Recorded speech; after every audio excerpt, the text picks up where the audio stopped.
দেখো স্ক্রিন দেখা যাচ্ছে তো? হ্যাঁ স্যার দেখা যাচ্ছে। তো আজকে 12 নম্বর ক্লাস অ্যাটমিক স্ট্রাকচারে, হ্যাঁ?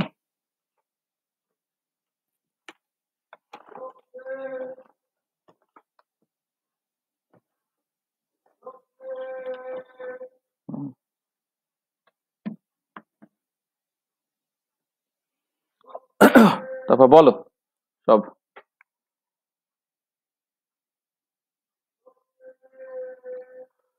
আগের দিন পড়াশোনায় কার কি অসুবিধা আছে বলে নাও।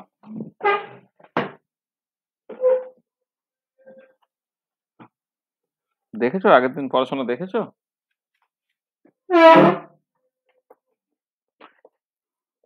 হ্যাঁ স্যার ঠিক আছে। ঠিক আছে। সৌমিক দেখেছিস? হ্যাঁ স্যার আচ্ছা ঠিক আছে, ঠিক আছে, চলো তাহলে আজকে আমরা ভীষণ ইম্পর্টেন্ট একটা টপিক নিয়ে আলোচনা করব। আমরা লাস্ট ক্লাসে স্পিন ইন্ট্রোডিউস করেছিলাম, ঠিক আছে? আমরা স্টার্ন গার্লাক এক্সপেরিমেন্টের থ্রু দিয়ে এইটুকু দেখাতে পেরেছিলাম যে তোমার অরবিটাল অ্যাঙ্গুলার মোমেন্টামের সাথে সাথে কিন্তু স্পিন অ্যাঙ্গুলার মোমেন্টাম আছে, ঠিক আছে? এটা আমরা দেখেছিলাম আগের দিনে। আবার কি আসছে রে বাবা, ঠিক সময় জয়েন করে।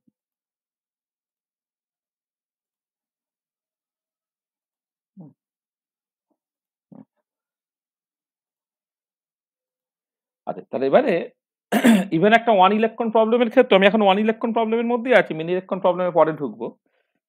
ইভেন একটা ওয়ান ইলেকট্রন প্রবলেমের ক্ষেত্রেও হচ্ছে তোমার যেটা ব্যাপার সেটা হচ্ছে যে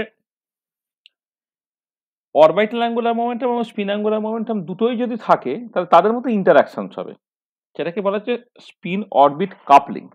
মানে orbital angular momentum spin angular momentum দুজনের মধ্যে যে ইন্টারাকশনটা সেটা হচ্ছে স্পিন অরবিট কাপলিং। আজকে আমাদের টোটাল আলোচনাটাই হবে হচ্ছে তোমার স্পিন অরবিট কাপলিং নিয়ে। তাহলে আমরা যেটা আলোচনা করব সেটা হচ্ছে spin orbit coupling.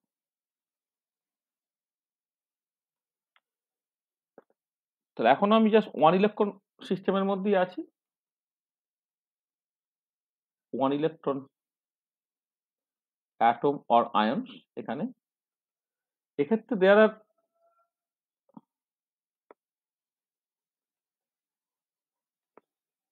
Two types of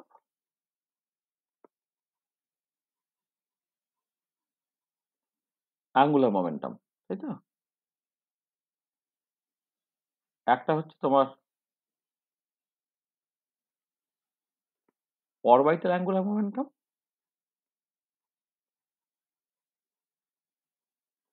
যেটাকে এল দিয়ে এক্সপ্রেস করা হচ্ছে। আর একটা হচ্ছে তোমার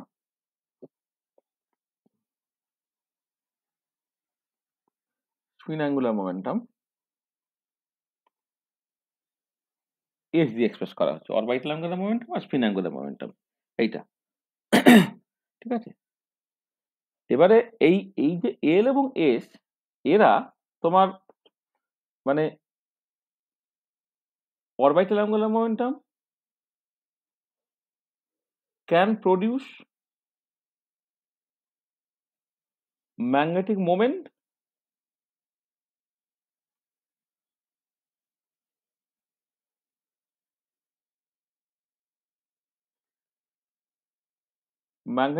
mu L and ধরো ম্যাগনেটিক ফিল্ড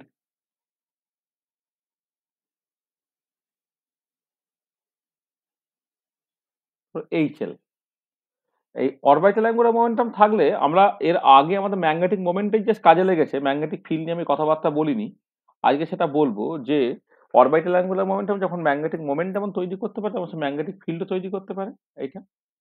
আবার এস যেটা এইটা ক্যান প্রডিউস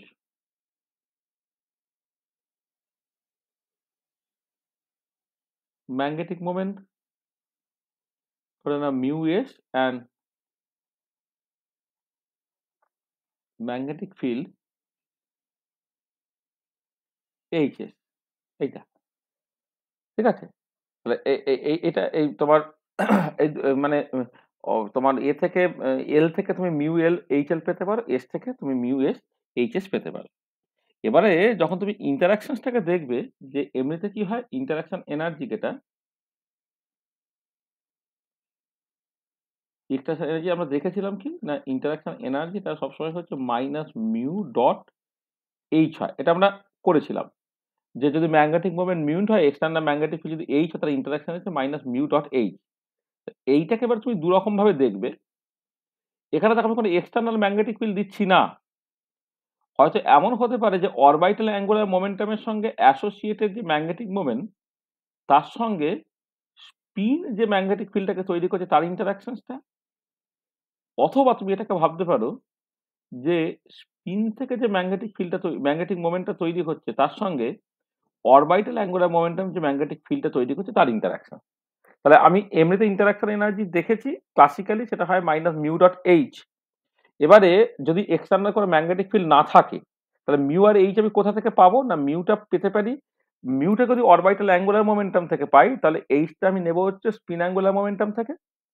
আর মিউটা যদি তোমার স্পিন অ্যাঙ্গুলার মোমেন্টাম থেকে নিই, তাহলে তোমার ম্যাগনেটিক ফিল্ডটাকে নেবো হচ্ছে তোমার অরবিটাল অ্যাঙ্গুলার মোমেন্টাম থেকে। তাহলে এই দু রকমের ইন্টারাকশন তোমার থাকতে পারে। আর এবারে কথাটা হচ্ছে যে স্পিন যেহেতু একটা রিলেটিভিস্টিক ফেনোমেনন, সেই জন্যে এই স্পিনের থেকে স্পিন অ্যাঙ্গুলার মোমেন্টাম হেনা-তেনা, স্পিনের সঙ্গে অ্যাসোসিয়েটেড ম্যাগনেটিক মোমেন্ট ইত্যাদি পেতে গেলে তোমাকে ওই রিলেটিভিস্টিক কোয়ান্টাম মেকানিক্স ব্যবহার করতে হয়। কিন্তু আমরা ওই রিলেটিভিস্টিক কোয়ান্টাম মেকানিক্স একটুখানি কমপ্লিকেটেড সিচুয়েশন, তোমাদের এই সিচুয়েশনে রিলেটিভিস্টিক কোয়ান্টাম মেকানিক্স জাস্ট পড়িয়ে সেখান থেকে স্পিনের এক্সিস্টেন্স হেনা-তেনা ইত্যাদি বলা সম্ভব নয়। সেজন্য আমরা আগের দিনই যেটা করেছিলাম যে অরবিটাল অ্যাঙ্গুলার মোমেন্টামের সঙ্গে বেশ সিমিলারিটি টেনে টেনে কেমন করে স্পিন অ্যাঙ্গুলার মোমেন্টাম আসছে সেটাকে দেখিয়েছিলাম। মানে ব্যাপারটা হচ্ছে এইরকম করে ভাবা হয়, সেটা হচ্ছে এই যে একটা, আমি প্রথমে এটা বলে নিই যে spin is a purely relativistic phenomenon. হ্যাঁ, এটা কিন্তু একটা পিওরলি রিলেটিভিস্টিক ফেনোমেনন। তাহলে যেটা হচ্ছে যে এই ফর্মুলেশন অফ স্পিন যদি তুমি করতে চাও আর কি, তাহলে রিলেটিভিস্টিক কোয়ান্টাম মেকানিক্স ব্যবহার করতে হবে। তাহলে if we want to formulate spin orbit coupling, we need the knowledge of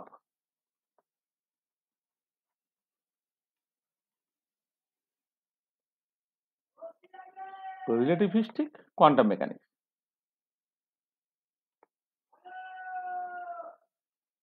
Quantum mechanics which is non-trivial. তোমাদের দেখো না বিএসসি তে যে মানে এমএসসি তেও যে কোয়ান্টাম মেকানিক্সটা পড়ানো হচ্ছে, সেখানে কিন্তু নন রিলেটিভিস্টিক কোয়ান্টাম মেকানিক্সই পড়ানো হচ্ছে, রিলেটিভিস্টিক কোয়ান্টাম মেকানিক্স পড়ানোই হচ্ছে। তার রিলেটিভিস্টিক কোয়ান্টাম মেকানিক্স থেকে স্পিন অরবিট কাপলিং ভাববে, এটা বেশ তোমার পক্ষে এখন কঠিন হবে। এটা আমরা পরে হয়তো কিছুটা শেখাতে পারি, মানে অবশ্য জানি না তোমাদের সিলেবাসে নেই, কিন্তু আমাদের কিছুটা পড়ানো হয়েছিল এক সময় বলে রিসার্চ করতে গিয়ে আর কি। হ্যাঁ, সেটা হয়তো পরে দেখা যাবে, যারা তোমার স্পেশালিস্ট নলেজ অ্যাকোয়ার করতে চায় তাদের জন্য হ্যাঁ আমি পড়িয়ে দেবো আর কি। তাহলে if we want to formulate spin orbit coupling, we need the knowledge of relativistic quantum mechanics which is non-trivial. তাহলে উপায়টা কি? ওয়ে আউট হচ্ছে একটা সেমি ক্লাসিক্যাল অ্যাপ্রোচ ইউজ করা হয় আর কি, মানে জাস্ট সেমি ক্লাসিক্যাল বা ক্লাসিক্যাল অ্যাপ্রোচ যাই বলো না কেন আর কি, উই ইউজ এ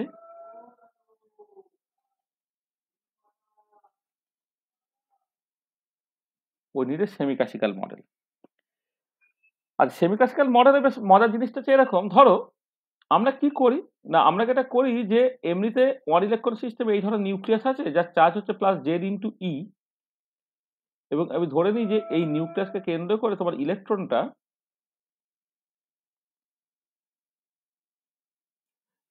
এখানে ধরো ইলেকট্রন আছে, ইলেকট্রন নিউক্লিয়াসকে কেন্দ্র করে, মানে নিউক্লিয়াসটা মোরাললেস স্টেশনারি, হ্যাঁ, এইটা যদি ধরে নাও নিউক্লিয়াসের মাসটা ইলেকট্রনের মাসের থেকে অনেক অনেক বেশি, তাহলে নিউক্লিয়াসকে কেন্দ্র করে ইলেকট্রনটা তোমার ঘুরছে, এটা নিউক্লিয়াসকে কেন্দ্র করে ইলেকট্রনটা তোমার ঘুরছে, এটা ঠিক আছে।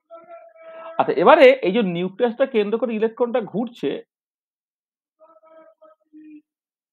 তখন আমি মানে নিউক্লিয়াসটাকে স্টেশনারি ধরে নিচ্ছি। আচ্ছা দেখো, এবারে যদি এমন হতো যে এই যে পুরো প্লেনটাকে, হ্যাঁ, যদি আমি এরকম করতাম যে ইলেকট্রনটা যে ভেলোসিটিতে মুভ করছে তার অ্যান্টি ক্লকওয়াইজ, মানে মানে যে যে ডিরেকশনে মুভ করছে তার উল্টো ডিরেকশন, এটা অ্যান্টি ক্লকওয়াইজ, মানে ক্লকওয়াইজ ডিরেকশনে যদি আমি এই যে প্লেনটা বা রেফারেন্সটা বা ইনার্শিয়াল ফ্রেমটা তাকে যদি আমি উল্টো ডিরেকশনে ঘোরাতাম, তখন কি মনে হতো? তখন মনে হতো ইলেকট্রন চুপ আছে, আর তোমার এটা নিউক্লিয়াসটা তার উল্টো ডিরেকশনে ঘুরে যাচ্ছে। তুমি এসকালেটর বা ইত্যাদির ক্ষেত্রে যেটা হয়, বা তুমি যে এই যে ওয়াকিং যে টুলস গুলো হয় না, মানে মানে যেটা ওই বাড়িতে, কেন তুমি নর্মালি রাস্তায় হাঁটলে কি হয়, রেফারেন্স ফ্রেমটা হচ্ছে ফিক্সড, তুমি সেখানে হাঁটছো মানে তুমি সামনের দিকে এগিয়ে যাচ্ছ। কিন্তু এসকালেটর বা তোমার এই বাড়িতে যে ওয়াকার বা ইত্যাদি যেগুলো ব্যবহার করো, সেখানে কি হচ্ছে বলো তো, তুমি একই জায়গাতে থাকছো, তবু তোমার হাঁটাটা হচ্ছে। কেন হাঁটাটা হচ্ছে? কারণ তোমার ওই এসকালেটরটা বা ওয়াকারটা সে তার উল্টো ডিরেকশনে মুভ করছে। মানে এমনি যদি এমন হতো যে মেঝেতে তুমি হাঁটছো, মেঝেটা ফিক্সড, তাহলে হাঁটলে তুমি সামনের দিকে এগোচ্ছ, ঠিক আছে? আর যদি উল্টোটা করা হয় যে তোমার আছে তোমার, মানে যে ওয়াকারটা বা এসকালেটরটাকে যদি ওই যে ভেলোসিটি তুমি হাঁটতে চাও তার একই ভেলোসিটিতে উল্টো ডিরেকশনে তাকে যদি মুভ করাও, তখন তোমার একই হাঁটার ফিলিংসটা হবে। তার মানে এই যেটা আমি লিখেছি সেইটাকে দেখো তুমি, জাস্ট মানে যদি ফ্রেম অফ রেফারেন্সটাকে তুমি ঘোরাও, কোন ভেলোসিটিতে ঘোরাবে না, ইলেকট্রনটা যে ভেলোসিটিতে মুভ করছে তার সমান ভেলোসিটিতে কিন্তু অপোজিট ডিরেকশনে। তাহলে যদি তোমার এই ইলেকট্রনটা অ্যান্টি ক্লকওয়াইজ ঘোরে, তখন কি মনে হবে ইলেকট্রনটাকে কেন্দ্র করে নিউক্লিয়াসটা সে আজ ক্লকওয়াইজ ঘুরছে। এটা বুঝতে পারছো? তাই না? এটা তাহলে এবারে খেয়াল করে দেখো, তাহলে এবারে তুমি জাস্ট এরকম করে ব্যাপারটাকে ভাবতে পারো যে, তারপরে দেখো আগে কি হচ্ছিল যে এই যে ইলেকট্রনটা নিউক্লিয়াসকে কেন্দ্র করে ইলেকট্রনটা ঘুরছিল বলে একটা অরবিটাল অ্যাঙ্গুলার মোমেন্টাম তুমি পাচ্ছিলে। এবারে ইলেকট্রনটাকে যখন ফিক্সড করে নিউক্লিয়াসটা ঘুরছে, তুমি সেখান থেকেও একটা অরবিটাল অ্যাঙ্গুলার মোমেন্টাম পাবে।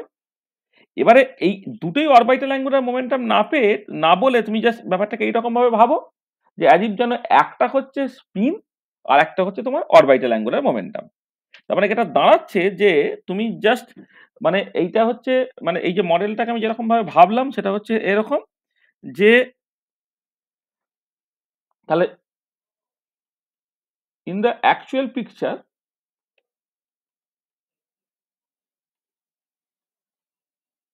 Nucleus is assumed to be stationary and electron moves around the fixed nucleus. নিউক্লিয়াসটা মাছ হেভিয়ার হয়ে যাচ্ছে, এটাই খুব স্বাভাবিক। এটা অবশ্যই অ্যাজামশনস, হ্যাঁ, নাহলে অ্যাকচুয়ালি হওয়া উচিত হচ্ছে সেন্টার আর মাসের অ্যাবাউটে দুজনেই রোটেট করা, এইটা। আচ্ছা এবারে যদি আমি এরকম করি যে we can assume that the electron can also be stationary if we rotate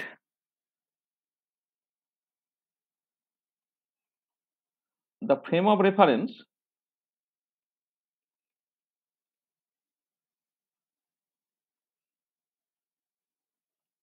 with the same speed of electron but in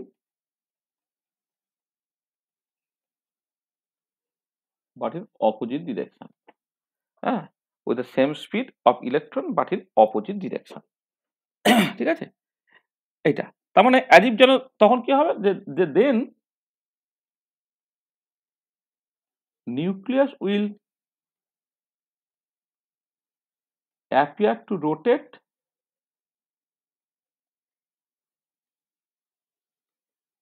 around the fixed electron। হ্যাঁ, তখন নিউ মানে মানে ইন অপোজিট সেন্স আর কি, মানে in opposite sense বা opposite direction. এবার এখন দেখো তাহলে এমনি অ্যাকচুয়াল সিচুয়েশনে নিউক্লিয়াসটা পিস ইলেকট্রনটা ঘুরছে, এবার তুমি যদি ফ্রেম অফ রেফারেন্সটা করে ইলেকট্রন যে স্পিডে মুভ করছে সেই একই স্পিডে বা অপোজিট ডিরেকশনে ঘোরাও, তখন তোমার মনে হবে কি ইলেকট্রনটা স্টেশনারি, নিউক্লিয়াসটা তার অ্যারাউন্ডে হচ্ছে, মানে ঘুরছে, মানে ইলেকট্রন যদি অ্যান্টি ক্লকওয়াইজ ঘটে তার নিউক্লিয়াস ক্লকওয়াইজ ঘুরছে অ্যান্ড ভাইস ভার্সা। তুই এরকম ভাবতে পারো। আচ্ছা এবারে জাস্ট যেটা কথা সেটা হচ্ছে যে তোমার যখন ইন্টারাকশনটা হবে যে মানে আমি আচ্ছা যেটা বললাম যে অ্যাকচুয়ালি অ্যাঙ্গুলার মোমেন্টাম, এই অ্যাঙ্গুলার মোমেন্টাম যখন আমি ভাববো তখন আজ ভাববো যে দুজনের মধ্যে একজনের জন্য আমি জাস্ট অরবিটাল অ্যাঙ্গুলার মোমেন্টাম আর অন্যজনের জন্য আমি ওটাকে ভাববো যে স্পিন অ্যাঙ্গুলার মোমেন্টাম।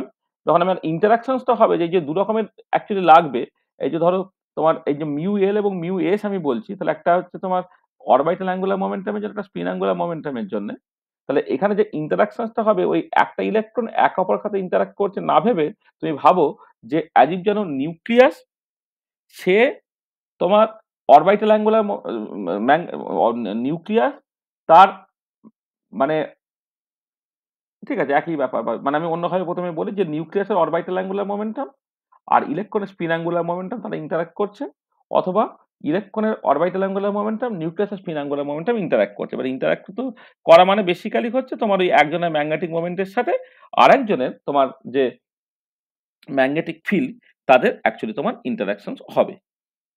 তাহলে ব্যাপারটা কি হচ্ছে যে আমি তাহলে ইন্টারাকশনস ক্যান বি লুকড আপন, যেটা আমি আগে বলেছি interaction can be looked upon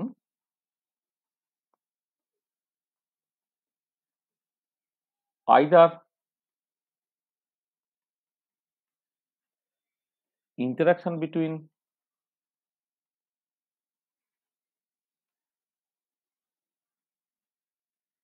magnetic moment due to spin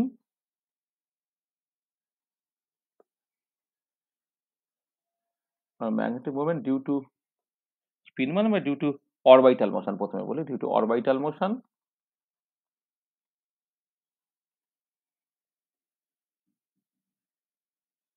and magnetic field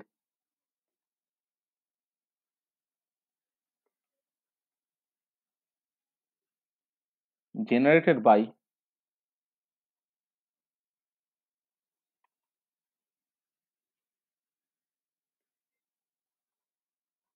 spin or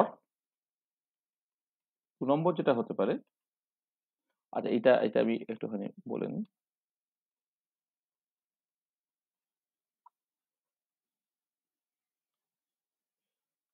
that is এই যে ইন্টারাকশন এনার্জিটা যেটা আমি বললাম minus mu L dot H S or 2 নম্বরে হচ্ছে interaction between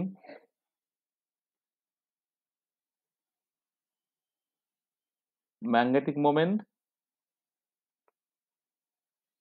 due to spin and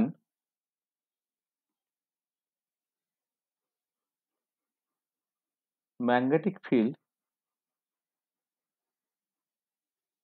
generated by orbital motion, that is এই interaction এনার্জিটা যেটা আমি আগে লিখেছিলাম এইটা এইরকম ভাবে তুমি লিখতে পারো। যে দুটোর মধ্যে যে কোনো একটা অ্যাপ্রোচ দিয়ে তুমি বেসিক্যালি স্টার্ট করবে, আর যে কোনো একটা ধরো করা যাক, ধরো আমি লেসে এই এই এই না হয় প্রথম অ্যাপ্রোচটাই না হয় ধরো ফলো করছি, দুটো একই হবে, দুটো অ্যাকচুয়ালি একই, ঠিক আছে। আচ্ছা তাহলে আমি প্রথম অ্যাপ্রোচটা যদি ভাবি, তাহলে দেখো তুমি ফ্রম বায়োসাভার্টস ল, এটা আগে সরি বায়োসাভার্টস ল এটা তুমি আগে করেছিলে, তো magnetic moment produced due to orbital angular momentum mu L is given by mu L টা কত ছিল না minus gamma L into L ছিল, mu L টা হচ্ছে minus gamma L into L ছিল, ঠিক আছে এইটা, যেখানে গামা এটা জাইরোম্যাগনেটিক রেশিও, সেটা কি ছিল না ইলেকট্রনের ধরো charge divided by twice mass of the electron into c, এটা ছিল, ঠিক আছে। এটা হচ্ছে মিউ এল, যেখানে এটা হচ্ছে তোমার E by twice M C, যেটাকে বলা হয় জাইরোম্যাগনেটিক রেশিও। এটা আমরা তো বেশ কয়েকটা ক্লাস ধরে এটা নিয়ে আলোচনা করছি, জাইরোম্যাগনেটিক রেশিও, এটা আমি জানি, ঠিক আছে। আচ্ছা এবারে দেখো যেটা আমি এখনো করিনি সেটা হচ্ছে যে এই কোন একটা অ্যাঙ্গুলার মোমেন্টামের জন্যে তোমার ইয়ে তৈরি হয় কতটা, মানে ম্যাগনেটিক ফিল্ড কতটা তৈরি হয় সেটা একটুখানি দেখতে হবে। তাহলে ঠিক একই রকম করে এই বায়োসাভার ল থেকে বের করা যায়, ফ্রম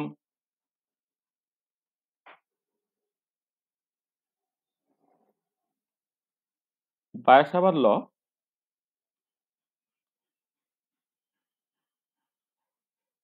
ম্যাগনেটিক ফিল্ড তৈরি, মানে তার ফর্মুলাটাকে বের করি।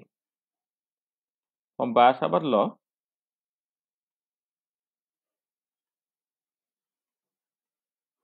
Magnetic field generated due to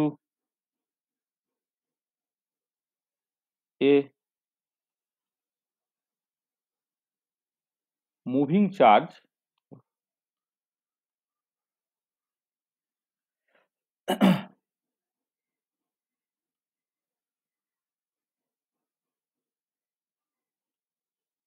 charge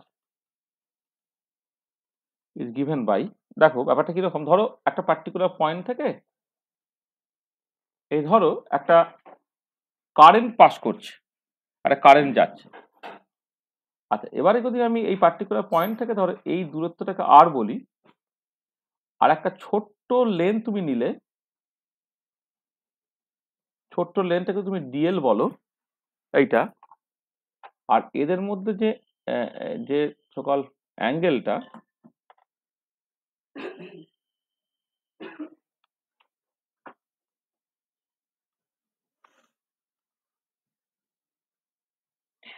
এটা হচ্ছে আর এর ডিরেকশন, আর কি এটা আর এর ডিরেকশন, এটা ডিএল এর ডিরেকশন, এদের মধ্যে অ্যাঙ্গেলটা যদি তোমার থিটা হয় এইটা, তাহলে ম্যাগনেটিক ফিল্ড যেটা তৈরি হয় সেটা অ্যাকচুয়ালি ধরো একটা ক্লোজ লুপ যদি তৈরি হয় সাইক্লিক ইন্টিগ্রাল, মানে actually integral current dl cross r by R cube, this is the formula. যে ম্যাগনেটিক ফিল্ড প্রডিউসড, মানে ধরো এইটা দিয়ে তোমার একটা কারেন্ট ফ্লো করছে, এটা আই কারেন্ট ধরো ফ্লো করছে, তাহলে একটা ছোট্ট লেন্থ এলিমেন্ট তুমি নিয়েছো এইটুকু, যে লেন্থ এলিমেন্ট হচ্ছে তোমার ডিএল ধরো, এটা একটা ভেক্টর হিসেবে তুমি লিখছো, হ্যাঁ আরটা হচ্ছে এইটা, কিন্তু আর ভেক্টরটা এই ডিরেকশনে যাচ্ছে যদি হয়, এবং আর এবং এল এর মধ্যে ডিএল এর মধ্যে যদি তোমার অ্যাঙ্গেলটা তোমার থিটা হয়, তাহলে এইচটা হচ্ছে I into dl cross r by R cube, এটা এটা তাহলে এবারে দেখো, তাহলে এইখানে আমি আমাদের পার্টিকুলার কেসে এটা কনস্ট্যান্ট কারেন্ট আই লিখলাম, আর যখন তুমি ইন্টিগ্রাল করে দিচ্ছ তাহলে এটা হয়ে যাচ্ছে তোমার, মানে টোটাল টোটাল যদি লেন্থটা তোমার এল হয়, তাহলে মানে কোনো একটা ওয়্যার তার টোটাল লেন্থ যদি এল হয়, তাহলে এটা হয়ে যাবে এল আর সাইন থিটা বাই হচ্ছে আর কিউব, এবং এখানে একটা ইউনিট ভেক্টর থাকবে, ধরো মানে আমি যেহেতু ভেক্টর হিসেবে লিখছি তাহলে একটা ইউনিট ভেক্টর থাকবে, যে ইউনিট ভেক্টর হচ্ছে একটা পার্টিকুলার তার ডিরেকশন লাগবে, এখানে হচ্ছে এন ক্যাপটা হচ্ছে তোমার ইউনিট ভেক্টর অ্যালং এই যে ম্যাগনেটিক ফিল্ডটা তৈরি হচ্ছে সেই বরাবর, এটা I l r sine theta by R cube এটা। আচ্ছা এবারে দেখো যদি তুমি এ করো, মানে ধরো তুমি যদি এই মানে আমি যেহেতু অলরেডি এখানে magnetic moment produce due to orbital angular momentum mu, orbital angular momentum of moving electron এখানে তো যে অরবিটাল অ্যাঙ্গুলার মোমেন্টামটা কার জন্য আমি লিখেছি, কারণ একটা ইলেকট্রন মুভ করছে তার জন্য, তো সেটাই বলছি যে from Biot Savart law magnetic moment produced due to orbital angular momentum of moving electron, হ্যাঁ, সেই মিউ এলটা ইজ গিভেন বাই, সেটা লিখেছি। আর এবার আমি যদি প্রথম ডেসক্রিপশনটার মধ্যে যাই, তাহলে অরবিটাল অ্যাঙ্গুলার মোমেন্টামটা প্রডিউসড হবে হচ্ছে ম্যাগনেটিক মোমেন্ট মিউ এলটা প্রডিউসড হবে due to orbital angular momentum of moving electron. তাহলে অ্যাকচুয়ালি ম্যাগনেটিক ফিল্ডটা আমি কি লিখবো, তাহলে ম্যাগনেটিক ফিল্ড হচ্ছে নিউক্লিয়াসের মুভমেন্টের জন্য লিখবো। ম্যাগনেটিক ফিল্ড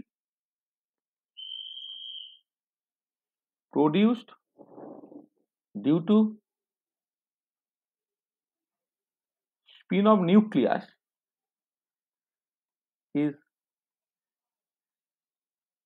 given by, সেটাকে আমি ধরো HS নাম দিলাম। আচ্ছা, সেটা কি হবে, দেখো তোমার এই যে যদি টোটাল লেন্থটা এল হয়, মানে কারেন্টটা কি হবে, কারেন্টটা হচ্ছে চার্জ, যেটা মানে চার্জটা ধরো এখানে জেড ইন্টু ই, মানে নিউক্লিয়াসের চার্জ হচ্ছে জেড ইন্টু ই, সে ধরো কোন ভেলোসিটিতে যাচ্ছে সেটাকে তুমি ভি বলি। এইটা মানে এমনি কি করতে হয়, মানে মানে চার্জকে কারেন্ট বের করার জন্য কি চার্জকে ফ্রিকোয়েন্সি দিয়ে গুণ করতে হয়, তো চার্জ জেড ইন্টু ই, তার ফ্রিকোয়েন্সিটা কি, তাহলে ভি যদি 1 সেকেন্ডে কতক্ষণে ভেলোসিটি যাচ্ছে আর টোটাল লেন্থটা যদি এল হয় তোমার, তাহলে এটা ভি বাই এল হচ্ছে ফ্রিকোয়েন্সি, তার মানে Z E V by L, this is actually the current. তাহলে কারেন্ট দেখো আমরা বের করেছিলাম, কারেন্ট থেকে চার্জ ইন্টু তোমার ফ্রিকোয়েন্সি হবে, তাহলে চার্জটা হচ্ছে জেড ইন্টু ই, নিউক্লিয়াসের চার্জ, যেখানে জেডটা হচ্ছে নিউক্লিয়াসের প্রোটনের সংখ্যা, আর ফ্রিকোয়েন্সিটা কি হবে, ভেলোসিটিকে তোমার লেন্থ দিকে যদি গুণ ভাগ করে দাও, মানে আমি টোটাল ওয়্যারের লেন্থটা অ্যাকচুয়ালি 2πr, সেটা আমি জাস্ট একদম, যেহেতু এখানে অলরেডি এল আছে তাহলে 2πr আলাদা করে লিখছি না, স্যার এল দিয়েই ভাগ করছি, তাহলে Z E V by L, সেটা হয়ে গেল তোমার কারেন্টটা। আর তার সঙ্গে কি আছে, আছে তোমার এল আছে, আচ্ছা আর আর আর স্কোয়ার একটা কেটে গেল, মানে আর আর আর কিউব কেটে গিয়ে নিচে একটা আর স্কোয়ার হয়ে গেল ইন্টু এন ক্যাপ হলো। তাহলে দেখো এল এল কেটে চলে গেল, তাহলে এল এল যদি কেটে চলে গেছে তাহলে কি দাঁড়াচ্ছে না, Z E V by R square sine theta into N cap, এইটা। তাহলে তুমি এইটাকে চাইলে এইরকম ভাবে লেখো যে ধরো তোমার যে এটাকে তুমি এক কাজ করে এম ভি আর করে দাও বাই এম ভি আর, নিচে একটা আর কিউব করে দাও, তাহলে এটা জেড বাই তোমার জেড আছে ই আছে বাই এম করে নাও, একটা আর কিউব করে দাও, R cube sine theta N cap. দেখো আমি এটা কি করলাম না, মানে এম আর আর দিয়ে গুণ করে নিচে একটা এম আর জাস্ট মানে উপরে গুণ করছি, নিচে গুণ করে দিচ্ছি, তাহলে জেডি বাই এম হলো M V R by R cube into sine theta N cap হলো। আর এটা কেন লিখলাম, তার কারণটা হচ্ছে দেখো এইটা হচ্ছে Z E by M R cube, মানে এমটা হচ্ছে ইলেকট্রনের মাস, এইটা Z E by M R cube চলেছে। এম ভি আরটা কি, এম ভি আরটা হচ্ছে তোমার জাস্ট তুমি যদি সেইভাবে দেখো, সেটা হচ্ছে এটা আমরা করেছিলাম যে এটা আর পি, এখানে আর আছে, আর এম ই ইন্টু ভি, সেটা বেসিক্যালি তোমার momentum, linear momentum sine theta into N cap, এইটা।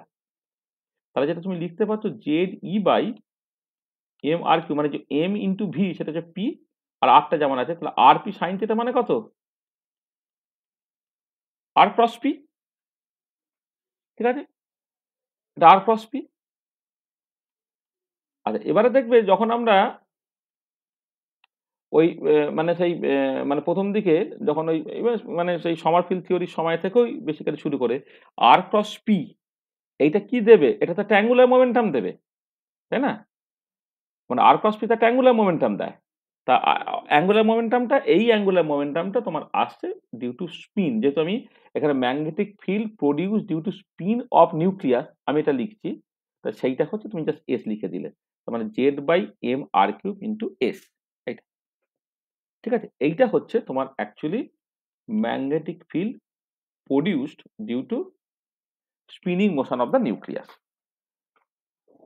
তাহলে বায়সাভার ল থেকে তুমি এইটা পেয়ে গেলে। দেখো এইটা যদি আমি আজকে এইচ এল ক্যালকুলেট করতাম, কিছুই না, শুধু জেডটা থাকতো না। আর আরেকটা জিনিস এখানে বলে নিই, সেটা হচ্ছে এই যে একটা ব্যাপার আছে যে নিউক্লিয়াসের যেহেতু চার্জ হচ্ছে নেগেটিভ, তাহলে ইলেকট্রনের চার্জ যেহেতু নেগেটিভ, নিউক্লিয়াসের চার্জ তো পজিটিভ।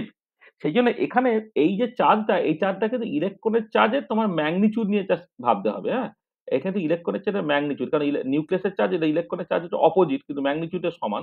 তোমার এখানে একটু লেখা উচিত ছিল Z E by M R cube, মানে এটা হচ্ছে এটা কিন্তু পজিটিভ চার্জটা নিতে হবে।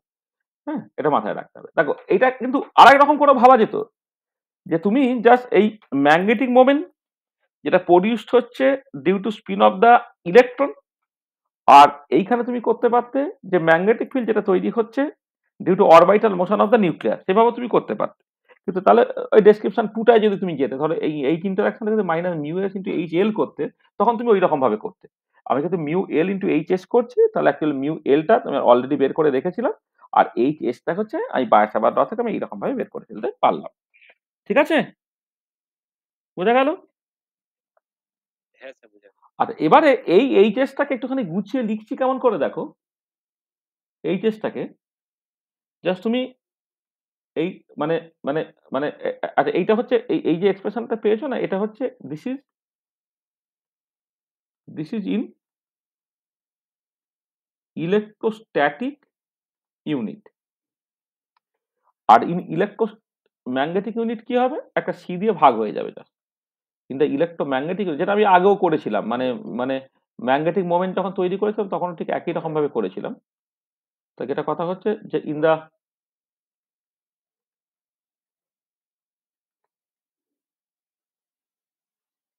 ইলেকট্রোম্যাগনেটিক ইউনিট কি হবে, এই কেসটাকে তুমি just Z Z E S by M mass of the electron R cube, একটা সি দিয়ে তুমি যা সেটা ভাগ করে দিলে, সেটা হচ্ছে স্পিড অফ লাইট, যেখানে হয় আর কি হচ্ছে তোমার স্পিড অফ লাইট। আর এবারে এইটাকে দেখো লিখছো জেড বাই আর স্কোয়ার, তুমি লিখে দাও, sorry Z by R cube লিখে দাও, জেড বাই আর কিউবটা বাইরে বের করে দাও। এখানে থাকছে কি ইলেকট্রনের charge divided by mass of the electron into c.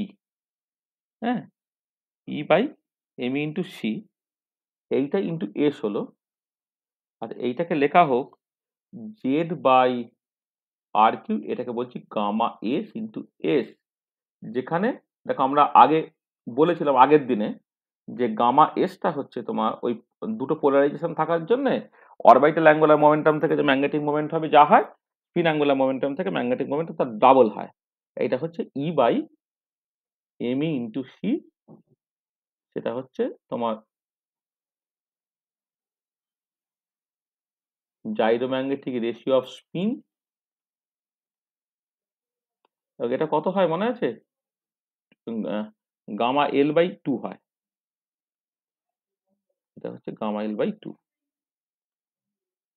এটা 2 দিয়ে গুণ করে দিলে, ও সরি, মানে 2 ইন্টু গামা এল হয়, গামা এল বাই টু না, 2 ইন্টু গামা এল হয়।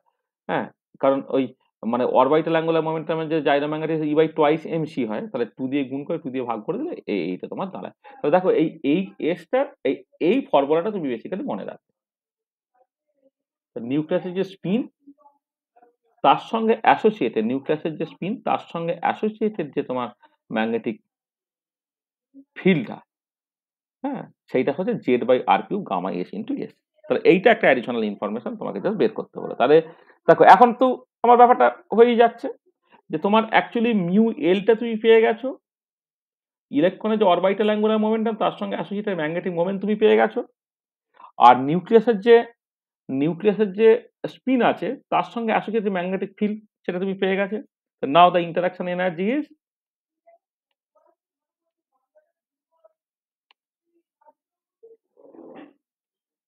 নাও the interaction energy is,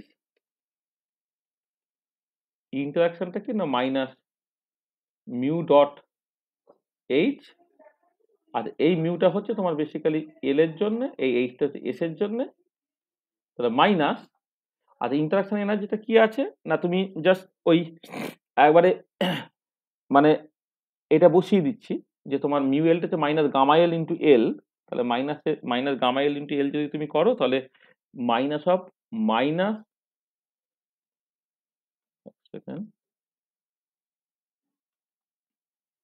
minus gamma L into L হলো এইটা, তার সাথে ইন্টারাকশন হচ্ছে কার না Z by R cube gamma S into S এর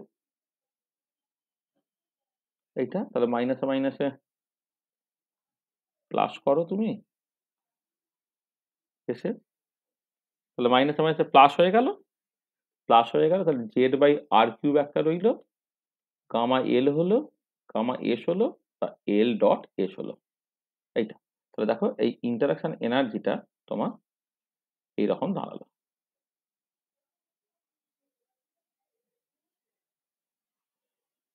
যেখানে গামা এলটা হচ্ছে তোমার E by twice mass of the electron into C, gamma S হচ্ছে E by M into C. তার এক্সপ্রেশন তুমি বসাতে পারবে। দেখো এই পুরো জিনিসগুলো কিন্তু কনস্ট্যান্ট, এখানে যা যা আছে ইলেকট্রনের চার্জ বলো, স্পিড অফ লাইট বলো, তারপরে ইলেকট্রনের মাস বলো, এগুলো তোমার কনস্ট্যান্ট এইটা। আচ্ছা তার মানে এইখান থেকে একটা জিনিস খেয়াল করে দেখো যে তোমার যেটা ব্যাপার হচ্ছে যে ক্লিয়ারলি এই যে স্পিন অরবিট ইন্টারাকশন এনার্জিটা, এই যে ইন্টারাকশন এনার্জিটা স্পিন অরবিট ইন্টারাকশন এনার্জি আর কি, এই ক্লিয়ারলি এই ইন্টারাকশন এনার্জিটা is actually proportional to Z by R cube. আচ্ছা এগেন আরটা কিন্তু প্রপোর্শনাল টু জেড হয়, সেই জন্যে মানে বোর্ড থিওরি থেকে আর আর জেড তারা একে অপরের সঙ্গে প্রপোর্শনাল হয়। হ্যাঁ তুমি দেখবে ওই আর এর যে সরি ইনভার্সলি প্রপোর্শনাল হয়, সরি আর আর জেড হচ্ছে তোমার ইনভার্সলি প্রপোর্শনাল হয়। মানে তুমি যদি আর এর এক্সপ্রেশনটা দেখো না তবে জেডটা তোমার নিচে থাকে, বোর্ড থিওরিতে আর এর এক্সপ্রেশন করলে তোমার জেডটা নিচে থাকে, আরটা প্রপোর্শনাল টু 1 বাই জেড এইটা। হেন্স হেন্স এই ইন্টারাকশন এনার্জিটা কিন্তু প্রপোর্শনাল টু দেখো জেড টু দি পাওয়ার 4 হচ্ছে। তার মানে এটা ইম্পর্টেন্ট যে spin orbit coupling or interaction যেটা is important for heavy element। যখন এলিমেন্ট গুলো হেভি হবে তার জেডটা বেশি এবং ইন্টারাকশন এটা জেড টু দি পাওয়ার 4 এর সঙ্গে প্রপোর্শনাল, ঠিক আছে এইটা। তাহলে এটা ভীষণ ইম্পর্টেন্ট, দেখবে এই স্পিন অরবিট কাপলিংটা এস বা পি ব্লক এলিমেন্টের ক্ষেত্রে ইউজুয়ালি কনসিডার করতে হয় না। তারপর তোমরা যখন ওই ক্রিস্টাল ফিল্ড থিওরি বা ম্যাগনেটিক মোমেন্ট পড়েছো তোমার ওই ইয়েতে ম্যাগনেটোকেমিস্ট্রি পড়েছো না কোঅর্ডিনেশন কেমিস্ট্রির মধ্যে, সেখানে তুমি দেখবে যে ওরকম ওই হেভি এলিমেন্ট যখন ল্যান্থানাইড অ্যাক্টিনাইড তাদের জন্য হচ্ছে তোমার ওই আলাদা করে স্পিন অরবিট কাপলিংটাকে আলাদা করে ভাবতে হয়, কিন্তু এস বা পি ব্লক এলিমেন্টের ক্ষেত্রে কিন্তু ব্যাপারটা অনেক সিম্পল, সেখানে কোনো স্পিন অরবিট কাপলিং বা ইত্যাদি নিয়ে তোমার মাথা ঘামানোর দরকার পড়ে না, ঠিক আছে এটা। তাহলে দেখো তোমার সেটা কি করে পেলে না স্পিন অরবিট কাপলিং ইন্টারাকশনসটা সেটা অ্যাকচুয়ালি তোমার জেড টু দি পাওয়ার 4 এর সঙ্গে প্রপোর্শনাল, তাহলে জেড যার বেশি তার ক্ষেত্রে স্পিন অরবিট কাপলিংটা হচ্ছে বেশি ইম্পর্টেন্ট হচ্ছে। তাহলে এবার আমি লিখতে পারছি we can write the spin orbit interaction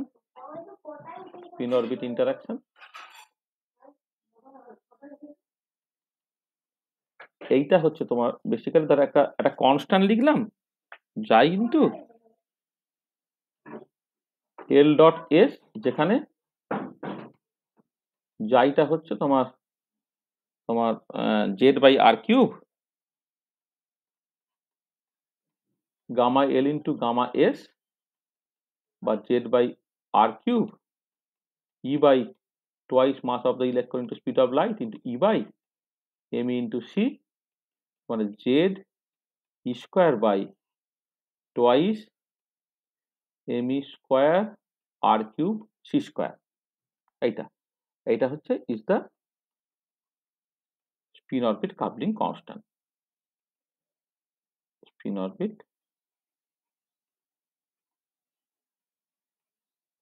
এটা হচ্ছে স্পিন অরবিট কাপলিং কনস্ট্যান্ট। তাহলে স্পিন অরবিট কাপলিং কনস্ট্যান্টটা যার যত বেশি হবে করসপন্ডিং ইন্টারাকশনটা তত বেশি হবে। তাহলে দেখো, তাহলে ইন্টারাকশন এনার্জিটা তুমি পেয়েছো এরকম দেখতে। আমি যাইটাকে জাস্ট পরে রিপ্লেস করে দেবো, তার মানে ইন্টারাকশন এনার্জিটা যাই এল ডট এস এরকম টাইপের তোমার দেখতে হয়েছে। আচ্ছা, এবারে এই ইন্টারাকশনের জন্য কি হচ্ছে একটু ভালো করে বোঝার চেষ্টা করো তো। আমি দুটো এফেক্ট জাস্ট দেখছি। দেখো, এমনিতে আমার ছিল অরবিটাল অ্যাঙ্গুলার মোমেন্টামটা তোমার একটা কনস্ট্যান্ট অফ মোশন ছিল, বা স্পিন অ্যাঙ্গুলার মোমেন্টামটা আলাদা করে কনস্ট্যান্ট অফ মোশন ছিল। মানে in absence of spin orbit coupling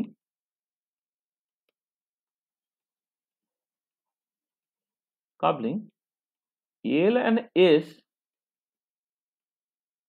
were separately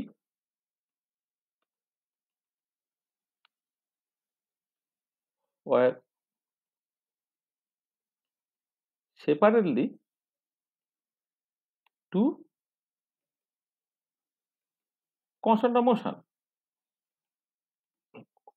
মানে এরা আলাদা করে দুটো কনস্ট্যান্ট অফ মোশন ছিল, এবং সেই কনস্ট্যান্ট অফ মোশন ছিল মানে কি না, তাদের সময়ের সাথে সাথে তাদের কোনো পরিবর্তন হচ্ছিল না।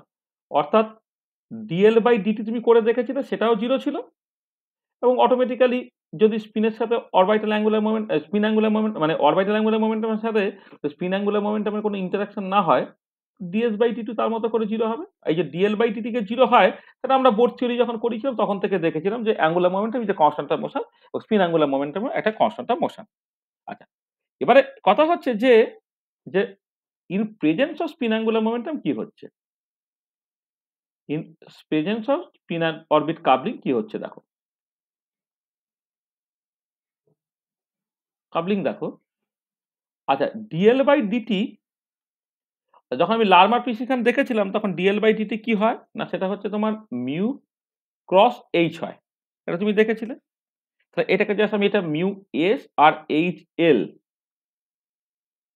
তাদের ক্রস হবে এটা। তাহলে এটা কি দাঁড়াবে না, দেখো এইটাকে তুমি লেখো, তাহলে এটাকে লেখো minus gamma S S cross H এলটা কত না Z by R cube gamma L L তুমি লেখো, তাহলে কত হচ্ছে না minus minus Z by R cube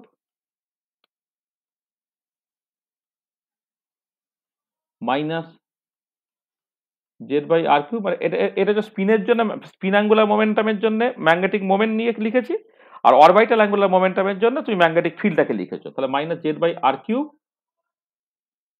gamma L gamma S S cross L হলো। আচ্ছা, এই যে এইটা দাঁড়াচ্ছে, যেটা অ্যাকচুয়ালি তোমার নট ইকুয়াল টু জিরো, এটা হচ্ছে তোমার নট ইকুয়াল টু জিরো। আবার ডি এস বাই ডিটি যখন তুমি করছো, সেটা হচ্ছে মিউ এল এইচ এস তাদের cross product minus gamma L L হলো into cross Z by R cube gamma S S হলো, সেটা কত বেরোচ্ছে না ওই একই রকম করে minus Z by R cube হলো গামা এল হলো গামা এস হলো, এটা এল ক্রস এস হলো, which is not equal to zero. তার মানে এটা দাঁড়াচ্ছে যে due to appreciable spin orbit coupling, মানে পার্টিকুলারলি হেভি এলিমেন্টের জন্য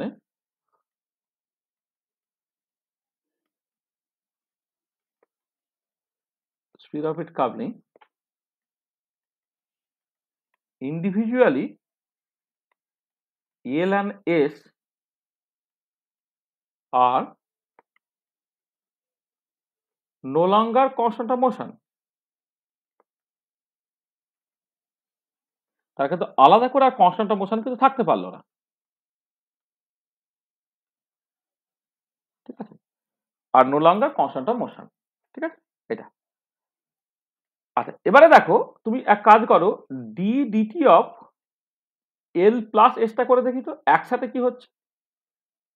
আচ্ছা, তাহলে এটা দাঁড়াচ্ছে কত D L by DT plus D S by DT. আচ্ছা, ডি এল বাই ইটি কত Z by R cube gamma L gamma S gamma L gamma S S cross L S cross L. আর এটা কত হচ্ছে এইটা plus minus Z by R cube gamma L gamma S, এটা হচ্ছে L cross S, minus দেখো Z by R cube gamma L gamma S. আচ্ছা, S cross এল কে যদি তুমি এল ক্রস এস করো তাহলে মাইনাস হয়ে যায়, মানে এস ক্রস এল আর এল ক্রস এল তারা সমান বাট অপোজিট ডিরেকশনে হয়। আর এইটা যেমন আছে সেটা রেখে দিই, minus Z by R cube gamma L gamma S, L cross S হলো, দেখো এই দুটো কেটে চলে গেল, কেটে গিয়ে হয়ে গেল কি তোমার বেসিক্যালি জিরো হয়ে গেল। এটা হলো তোমার জিরো। ঠিক আছে, তার মানে কি বুঝতে পারছো যে যে এল আর এস আর individually no longer constant of motion, মানে but L plus S is a constant of motion. দেখো তাহলে আলাদা করে এল একটা কনস্ট্যান্ট অফ মোশন হচ্ছে না, আলাদা করে এস একটা কনস্ট্যান্ট অফ মোশন হচ্ছে না, কিন্তু এল প্লাস এস সেটা একটা কনস্ট্যান্ট অফ মোশন হচ্ছে। আমি বললাম যে let L plus S equal to একটা নতুন ভেক্টর, তুমি যে লিখলে নতুন অ্যাঙ্গুলার মোমেন্টাম, তুমি যে লিখলে সে যেটা হচ্ছে তোমার রেজাল্টেন্ট অ্যাঙ্গুলার মোমেন্টাম। হ্যাঁ, এটা হচ্ছে রেজাল্টেন্ট অ্যাঙ্গুলার মোমেন্টাম। ঠিক আছে, এটা এল প্লাস এস, এটা হচ্ছে জে। তাহলে এইটা হচ্ছে তোমার রেজাল্টেন্ট অ্যাঙ্গুলার মোমেন্টাম। তাহলে কি হলো দেখো যে স্পিন অরবিট কাপলিং থাকার জন্য এল আলাদা করে কনস্ট্যান্ট অফ মোশন নয়, যে আলাদা করে কনস্ট্যান্ট অফ মোশন নয়, কিন্তু এল প্লাস এস তারা কিন্তু কনস্ট্যান্ট অফ মোশন হয়ে যাচ্ছে। মানে ব্যাপারটা কিরকম দেখো, জাস্ট তুমি মানে মানে কি বলবো যে ধরো কোন একটা পার্টিকুলার এ কনসিডার করছি, মানে আমি ধরো মানে তোমরা যেটা ধরো আমি জাস্ট এইভাবে বলি, এখানে ধরবে না হয়তো। আচ্ছা ঠিক আছে, আমি তোমার ধরো যখন লার্মার প্রিসিশন হয়, হ্যাঁ তখন কি হয়, হয়তো এক্সটার্নাল কোনো একটা ম্যাগনেটিক ফিল্ড দিয়েছো, তাতে হচ্ছে এস তার একটা ফিজিক্যাল মোশন হয়, এল তার একটা ফিজিক্যাল মোশন হয়, কিন্তু এমন করে ফিজিক্যাল মোশনটা হবে যাতে করে যেটা এল প্লাস এস আর কি, সেটা কিন্তু তোমার অলওয়েজ কনস্ট্যান্ট থাকতে হবে আর কি। ঠিক আছে, তাহলে এই যে কনসেপ্টটা আর কি, হ্যাঁ যেখানে রেজাল্টেন্টটা কনস্ট্যান্ট থেকে যাচ্ছে, অর্থাৎ যেটা এটা এল প্লাস এসটা সেটা তোমার কনস্ট্যান্ট হয়ে যাচ্ছে, তাহলে এই যে অ্যাপ্রোচটা, দিস ইজ দা একেবারে ভেক্টর অ্যাটম মডেল। যে ডেসক্রিপশনটা আমি করলাম যে এল মানে একটা মডেল মানে হচ্ছে তুমি এই যে মডেলটা তুমি কনসিডার করলে না, যে অ্যাকচুয়ালি একটা রিলেটিভিস্টিক ফেনোমেনন, কিন্তু সেইটাকে মাথায় গুরুত্ব না দিয়ে তুমি আজই ভাবলে যে ফ্রেম অফ রেফারেন্সটা উল্টো ডিরেকশনে ঘোরাচ্ছি, তাতে করে মনে হবে যে ইলেকট্রনটা ঠিক তার চারিদিকে নিউক্লিয়াসটা তার উল্টো ডিরেকশনে ঘুরছে। সেখান থেকে তুমি এল পেলে, এস পেলে, এল কনস্ট্যান্ট অফ মোশন নয়, এস কনস্ট্যান্ট অফ মোশন নয়, কিন্তু এল প্লাস এসটা হচ্ছে কনস্ট্যান্ট অফ মোশন। তো এই যে করসপন্ডিং কনসেপ্টটা, সেটাই হচ্ছে তোমার বেসিক্যালি ভেক্টর অ্যাটম মডেল। তার মানে ব্যাপারটা কি হলো, তুই জাস্ট এইরকম করে ব্যাপারটাকে ভাবো যে ধরো এইদিকে একটা এইদিকে তুমি যেটাকে লিখছো,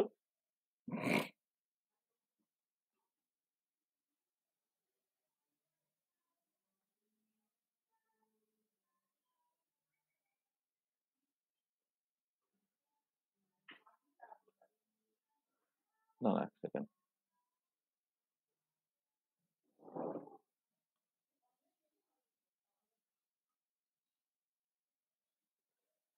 ধরো তোমার angular momentum, spin angular momentum আছে আর অরবিটাল অ্যাঙ্গুলার মোমেন্টাম আছে। ধরো ধরো আমি এরকম করে ভাবছি জিনিসটাকে, একটা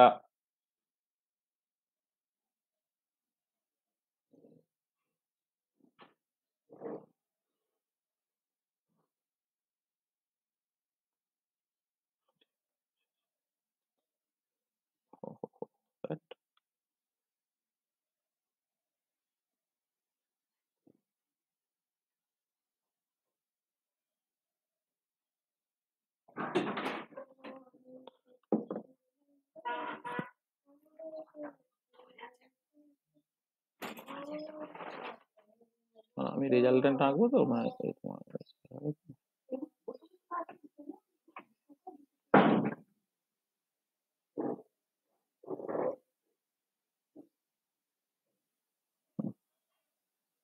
আচ্ছা দেখো তুমি ধরো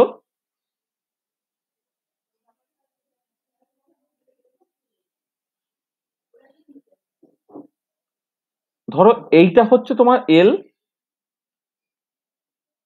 এইটা হচ্ছে ধরো তোমার এস, এইটা হচ্ছে তোমার এস, ঠিক আছে? আচ্ছা, এবারে যেটা কথা হচ্ছে যে এই এদের যে রেজাল্টেন্টটা,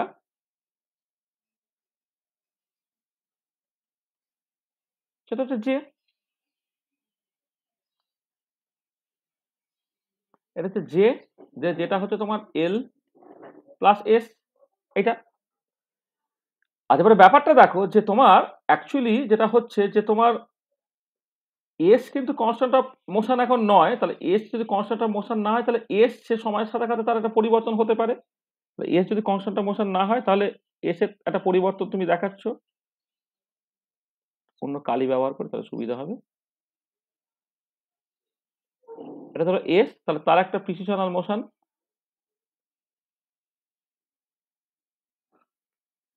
এইরকম করে আঁকলাম এটা, এলটা। আচ্ছা, এসটা দেখো,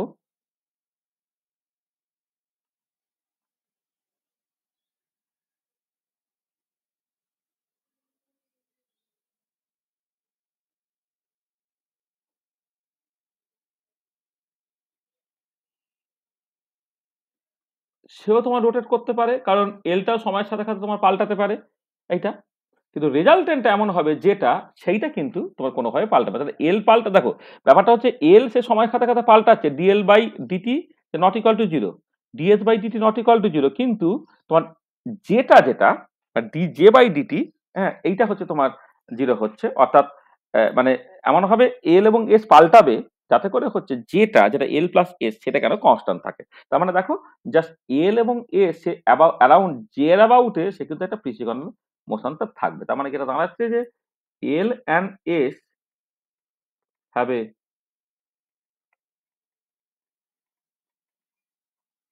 প্রিসিশনাল motion about J equal to L plus S, এটা তুমি দেখতে পাচ্ছ। ঠিক আছে, বোঝা গেল?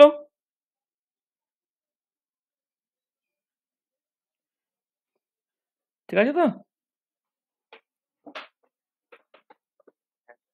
তাহলে এখান থেকে দেখো, তাহলে ম্যাক্সিমাম ভ্যালু অফ জে কত হবে?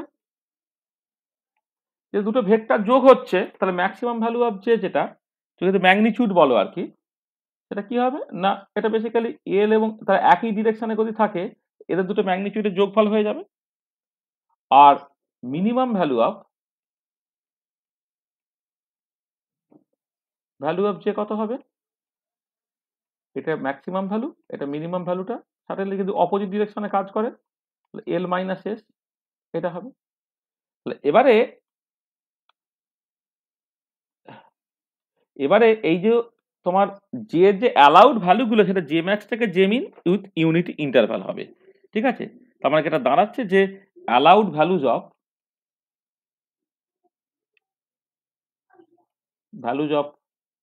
জে এর যে ম্যাগনিটিউডটা এইটা, আর এল প্লাস এস টু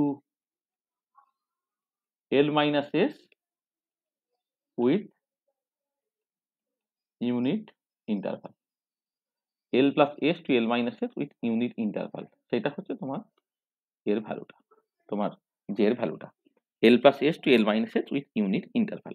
ঠিক আছে, আমি এইটুকু বলে বললাম, জে নিয়ে তারপর আমি পরে কথাবার্তা বলছি। হ্যাঁ, মানে জে নিয়ে অনেক কথাবার্তা বলার জায়গা আছে, আমি বলছি, তার আগে একটা ইম্পর্টেন্ট জায়গা আমি আগে কমপ্লিট করে নিই, তারপরে আমি যে জায়গাটা ফিরে আসছি। আচ্ছা, এবারে দেখো, এই যে স্পিন অরবিট কাপলিং ইন্টারাকশন এনার্জিটা তুমি লিখে রেখেছো, যেটা বেসিক্যালি এই একটা স্পিন অরবিট কাপলিং কনস্ট্যান্ট ছিল, এই যে spin orbit coupling constant into মানে যাই ইনটু এল ডট এস। এবারে এল ডট এসটাকে একটুখানি ভালো করে বোঝার চেষ্টা করি।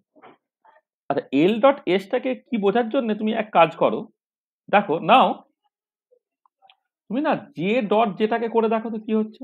জে ডট জে মানে জে স্কোয়ার, সেটা কি হবে, সেটা L plus S dot L, L plus dot L plus dot dot L plus S, মানে sorry L plus S dot L plus S, এটা। তাহলে এটা কি হচ্ছে দেখো, যাকে এল আর এল করলে তোমার এল স্কোয়ার হয়ে গেল, তার সঙ্গে হচ্ছে L dot S plus S dot L plus S square. আচ্ছা, ডট প্রোডাক্টে এল ডট এস আর এস ডট এল একই হয়, তার মানে এটা দাঁড়াচ্ছে L square plus S square plus 2 L dot S. আর জে ডট জে মানে তোমার বেসিক্যালি জে স্কোয়ার। মানে ক্রস প্রোডাক্ট করলে এ ক্রস বি হচ্ছে মাইনাস বি ক্রস এ, কিন্তু ডট প্রোডাক্ট করলে সেটা স্কেলার হয়ে গেল, A dot B R B dot E হচ্ছে তোমার একই হয়ে যাচ্ছে। তাহলে এখান থেকে দেখো তুমি বেসিক্যালি এল ডট এস যেটা পেলে সেটা কত না J square minus L square minus A square by 2 হয়ে গেল। আচ্ছা, এবারে তাহলে যেটা দাঁড়াচ্ছে তোমার মানে স্পিন অরবিট কাপলিং ইন্টারাকশন, যেটা spin orbit coupling or interaction energy, এনার্জিটা আমি ওটাকে যাইটাকে যাই রেখে দিচ্ছি। তোমার হয়ে গেল ইন্টারাকশনটা হচ্ছে তোমার যাই ইন্টু এল ডট এস ছিল, তাহলে এল ডট এস এর জায়গায় তুমি বসাচ্ছ কি না J square minus L square minus A square by 2, এখান থেকে বসিয়ে দিলাম এটা। আচ্ছা, এবারে দেখো, এবারে তুমি এই কোয়ান্টাম মেকানিক্সে এসো।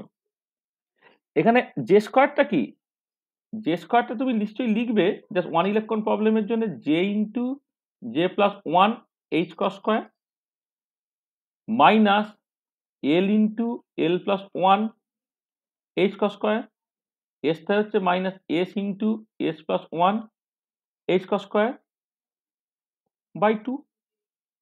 তুমি অ্যাঙ্গুলার মোমেন্টামটা অন্তত দেখেছো, এল স্কোয়ারের করসপন্ডিং ভ্যালুটা কত হয়, এল ইন্টু এল প্লাস এইচ কস, হয়তো এইচ কস স্কোয়ার হয়, তাহলে সেই মতো করে সবকটাই লিখলাম। তাহলে কি দাঁড়াচ্ছে এটা যাই এইচ কস বাই 2 যদি বাইরে বসিয়ে দাও তাহলে পড়ে থাকছে কত J into J plus 1 minus L into L plus 1 minus S into S plus 1 হলো এইটা। ঠিক আছে, তাহলে এইটা হচ্ছে দেখো তোমার সকল ইন্টারাকশন এনার্জিটা। তার মানে ইন্টারাকশন এনার্জিটা তুমি এইরকম ভাবে লিখতে, বা অর তুমি লিখতে পারো এই ইন্টারাকশন এনার্জিটা, সেটা হচ্ছে ওই মানে জায়গায় যদি ভ্যালুটাকে বসিয়ে দাও এইটুকুই বসাও, Z by R cube gamma L gamma S, এখানে একটা হাফ থাকছে, এটা এইচ ক্রস স্কোয়ার থাকছে এটা, into J into J plus 1 minus L into L plus 1 minus S into S plus 1। এইটা হচ্ছে তোমার সকল ইন্টারাকশন এনার্জিটা,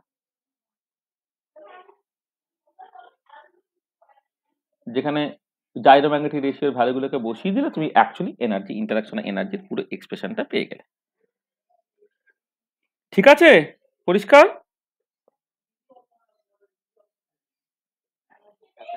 তাহলে টোটাল এনার্জিটা তাহলে কি হবে, টোটাল এনার্জিটা দেখো, যদি আমি ই টোটালটাকে লিখি, যে এনার্জিটা অলরেডি যদি স্পিন অরবিট কাপলিং না হতো তার জন্য যেটা এনার্জি ছিল সেইটা, প্লাস স্পিন অরবিট কাপলিং এর জন্য ইন্টারাকশন এনার্জি, এই দুটো যোগ করে তুমি টোটাল এনার্জিটাকে পাচ্ছ। এবং এই যে এনার্জিটা যদি এক্সটার্নাল ম্যাগনেটিক ফিল্ড না দেওয়া হয় তাহলে এই এনার্জিটা কার উপরে নির্ভর করে, এন এবং এল এর উপর। এটা জিরোটা উপরে দিই, এটা এটা আনপার্টাব এনার্জি। এই এনার্জিটা কার উপরে নির্ভর করে, এই এনার্জিটা নির্ভর করে হচ্ছে তোমার দেখো এন এবং এল, এই দুটো কোয়ান্টাম। আমি তো এক্সটার্নাল ম্যাগনেটিক ফিল্ড কিছু দিইনি, এটা অবশ্যই in absence of external magnetic field, মানে কোনো in absence of external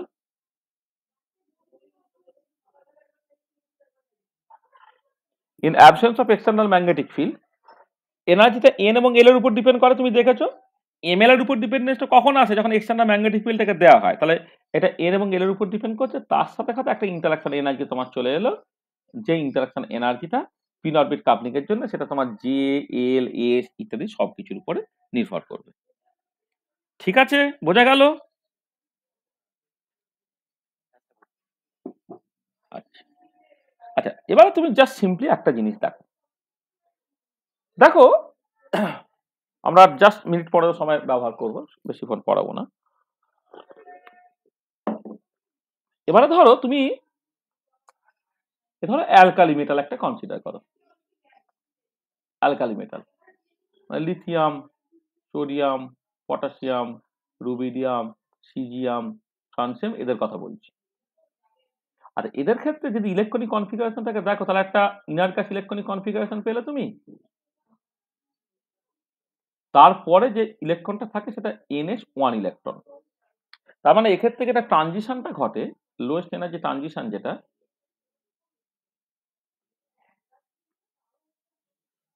ট্রানজিশনটা basically S থেকে পি অরবিটালে, 3s থেকে, ধরো সোডিয়ামের ক্ষেত্রে 3s থেকে 3p তে ট্রানজিশনটা করবে, পটাশিয়ামের ক্ষেত্রে 4s থেকে 4p তে ট্রানজিশনটা করবে, লোয়েস্ট এনার্জি হতে s থেকে p।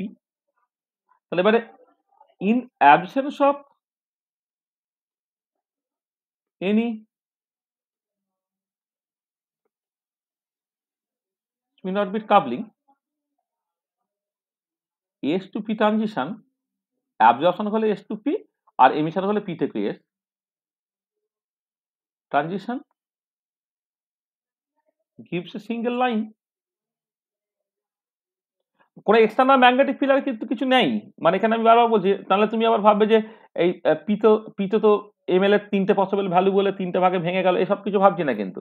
তাই আমি এখানে এক্সটার্নাল ম্যাগনেটিক ফিল্ড আর কিচ্ছু নেবো না এখন, শুধু স্পিন অরবিট কাপলিং। আর in absence of any spin orbit coupling, সেটা হচ্ছে এইটা, মানে অবশ্যই এক্সটার্নাল ম্যাগনেটিক ফিল্ড নেই, মানে যেটা আমি আগেই বলছি আর কি, মানে কোন ইন অ্যাবসেন্স যা কিছু হচ্ছে in absence of external magnetic field, এটা মানে অবশ্যই নো এক্সটার্নাল ম্যাগনেটিক ফিল্ড। আবার এটা বারবার মানে লিখে দিচ্ছি, দু একবার লিখলে তাহলে মাথায় ঢুকে যাবে আর কি, কারণ আমি এক্সটার্নাল ম্যাগনেটিক ফিল্ডের জিমেনিফাই অলরেডি দেখেছি, এখানে কিন্তু কোনো এক্সটার্নাল ম্যাগনেটিক ফিল্ড দিচ্ছে, যা হচ্ছে অ্যাটমের মধ্যেই, স্পিন, অরবিটাল অ্যাঙ্গুলার মোমেন্টাম সবকিছু অ্যাটমের মধ্যেই, নো এক্সটার্নাল ম্যাগনেটিক ফিল্ড। তাহলে কি হচ্ছে, in absence of any spin orbit coupling sp transition gives a single line. ধরো তুমি যদি এরকম করে ভাবো যে এই একটা এনআরসি প্লট করছে এদিকে, এইটা ধরো একটা এস, এইটা হচ্ছে পি স্টেট, তাহলে এইখান থেকে ট্রানজিশন ঘটছে, সেই মতো করে তুমি জাস্ট সিম্পলি একটাই লাইন পেলে, এইটা কোনো অসুবিধা নেই। আচ্ছা এবারে দেখো, আচ্ছা এবারে যেটা কথা হচ্ছে যে ফর এস অরবিটাল,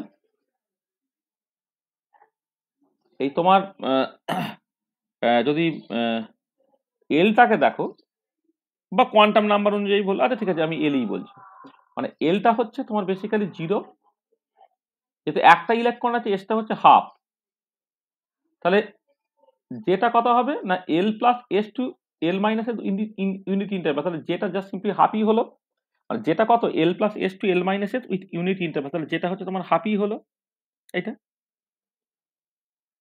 তাহলে তুমি এল যদি 0 হয় তাহলে তার corresponding azimuthal quantum number small এল যেটা, সেটা 0 হয়, এর স্পিন কোয়ান্টাম নাম্বার স্মল এসটা সেটা হচ্ছে তোমার হাফ হচ্ছে, আর এর করসপন্ডিং স্মল যেটা সেটা তোমার হাফ হলো, এইটা।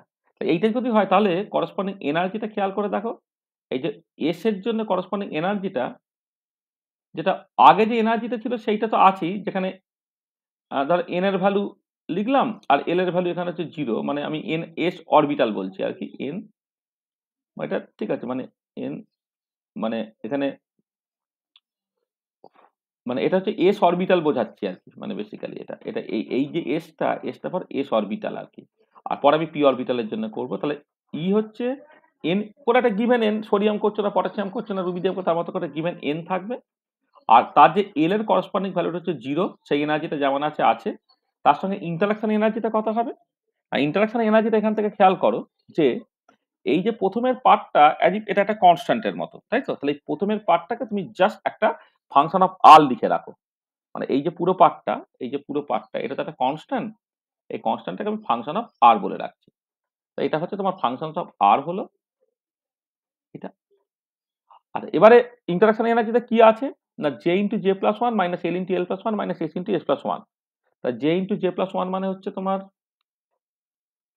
Half into half plus one minus half into, আচ্ছা minus L into L plus one মানে 0 হয়ে গেল, minus 0 into 0 plus one minus আবার half into half plus one, এইটা ঠিক আছে। তাহলে কি হচ্ছে না ইন্টারাকশন এনার্জিটা তুমি যখন সব ভ্যালুগুলোকে বসালে, জে এর ভ্যালু হাফ বসালে, এল এর ভ্যালু তোমার পি অরবিটাল করছি, এস অরবিটাল করছি তো প্রথমে নাকি, এক সেকেন্ড। হ্যাঁ হুম হুম। তাহলে ইন্টারাকশন এনার্জিটা কত হচ্ছে? তাহলে ইন্টারাকশন এনার্জিটা 0 হচ্ছে নাকি? এই দুটো কেটে গেল তো।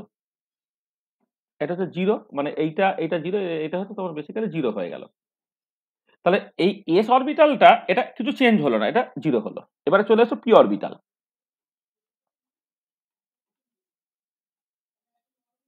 p অরবিটালের ক্ষেত্রে l টা হচ্ছে তোমার 1, s টা সেই হচ্ছে হাফ। তাহলে যেটা কথা হচ্ছে মানে l plus s to l minus s with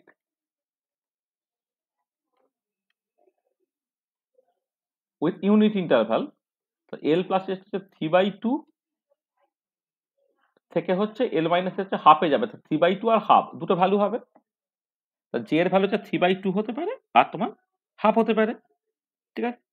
তাহলে এবারে তার কোয়ান্টাম নাম্বার অনুযায়ী করলে l টা হচ্ছে 1, s টা হচ্ছে হাফ, আর j এর ভ্যালু একবার হচ্ছে 3/2 and হাফ। তাহলে এবারে আমি দেখো ইন্টারাকশন এনার্জি যখন ক্যালকুলেট করছি E,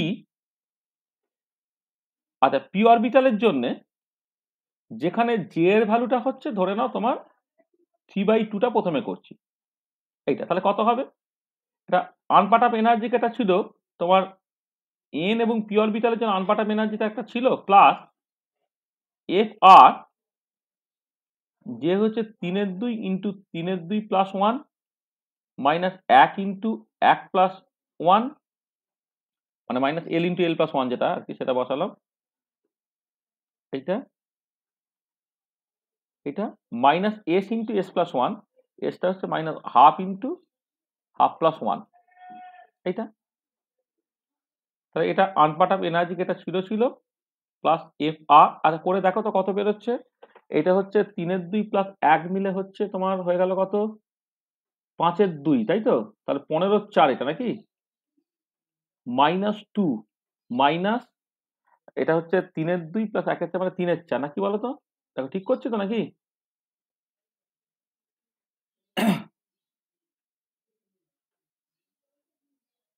তাহলে এইটা হয়ে যাচ্ছে আনপার্ট অফ এনার্জি থেকে এটা ছিল এনপি প্লাস এটা হচ্ছে তোমার 4 যদি নিচে নিয়ে নাও তাহলে হচ্ছে 8 আর 3 11, 4 1 হয়ে যাচ্ছে না, এটা হচ্ছে জাস্ট সিম্পলি এফ আর।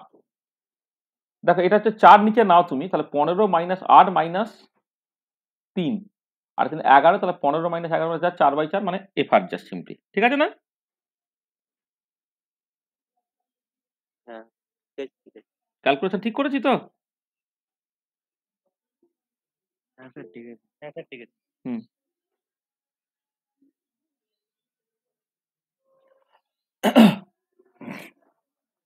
আচ্ছা, আর আরেকটা হচ্ছে ই পি, যেটা যদি হাফ হতো, এখানে যেটা ওয়ার রাইট হয়ে গিয়ে এখন, আর এবারে যদি তোমার যেটা তোমার হাফ হতো তাহলে কি হতো, E0 এটা এনপি যেমন আছে থাকবে প্লাস এফ আর, এটা হচ্ছে half into half plus 1 minus 1 into 1 plus 1 minus আবার হাফ ইন্টু হাফ প্লাস 1। এটা তাহলে কত হলো, এটা E0 এনপি। আচ্ছা দেখো এখানে এইটা কেটে চলে গেল, তাহলে এটা -2, তাহলে -2 ইন্টু এফ আর হলো এটা, ঠিক আছে?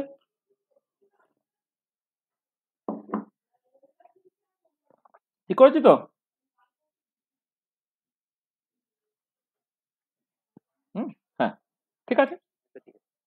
আচ্ছা, ঠিক আছে। আচ্ছা আচ্ছা, এবারে এখানে দেখো তাহলে আমরা যেটা দেখতে পেলাম সেটা হচ্ছে যে ধরো এদিকে আমি এনার্জি প্লট করছি, কোনো এক্সটার্নাল ম্যাগনেটিক ফিল্ড নাই কিন্তু in absence of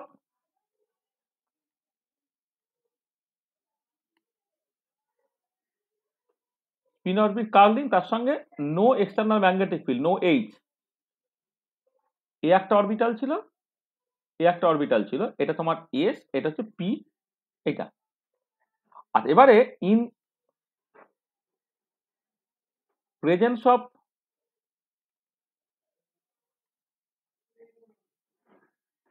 spin orbit coupling, আবার নো এইচ, কোনো এক্সটার্নাল ম্যাগনেটিক ফিল্ড নেই। তা কি হলো, এই যে লেভেলটা, এই লেভেলটা যা ছিল তাই রয়ে গেল। আর এই লেভেলটা কি হয়েছে, আর এই লেভেলটা খেয়াল করে দেখো, তোমার এই যে দুটো ইন্টারাকশন এনার্জি তুমি পেলে, ইন্টারাকশন এনার্জিতে একটা হচ্ছে এফ আর, একটা হচ্ছে -2 FR, মানে একজন হচ্ছে তোমার সকাল মানে এনার্জিটা বেড়ে যাচ্ছে, আর একজনের কিন্তু এনার্জিটা তোমার কমে যাচ্ছে, তাই তো? একজনের এনার্জি বেড়ে গেল আর একজনের এনার্জি তোমার বেসিক্যালি কমে গেল। তাহলে একজনের এনার্জি এখানে তোমার যেটা কমছে সেটা হচ্ছে তোমার -2 FR, মানে কমছে বেশি, এইটা এটা হচ্ছে নর্মাল হতো, আর একটা হচ্ছে তোমার কি হলো না, বেড়ে গেল।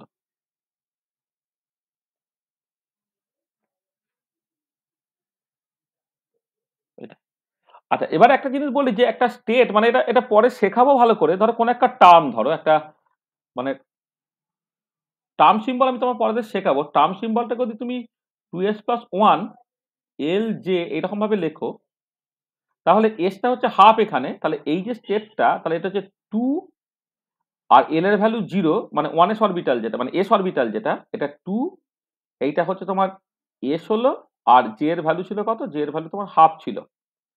আর এইখানে 2s+1 হচ্ছে 2 হলো, এল এর ভ্যালু 1 বলে পি হলো, পি একটা হাফ, একটা 3/2, তাহলে এনার্জিটা কমেছে হচ্ছে হাফের জন্য, এটা হচ্ছে 2p হাফ, এটা হচ্ছে 2p 3/2, মানে 2টা হচ্ছে মাথায় আর কি।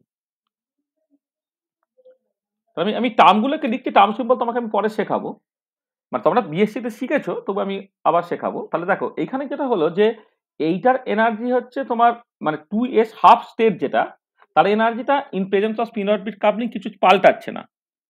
আর করেসপন্ডিং যে পি অরবিটালটা ছিল, তাকে একজনের এনার্জি কমছে, একজনের এনার্জি বাড়ছে, 2p হাফটা কমছে আর 2p 3/2টা হচ্ছে বাড়ছে, এবং কতখানি বেড়েছে কতখানি কমেছে তুমি পরিষ্কার দেখতে পাচ্ছ, মানে যা ছিল তার তুলনায় এইটা যতখানি কমেছে আর বেড়েছে তার অর্ধেক। এই যে বেড়েছে হচ্ছে FR, কমেছে হচ্ছে -2 FR, এটা হলো।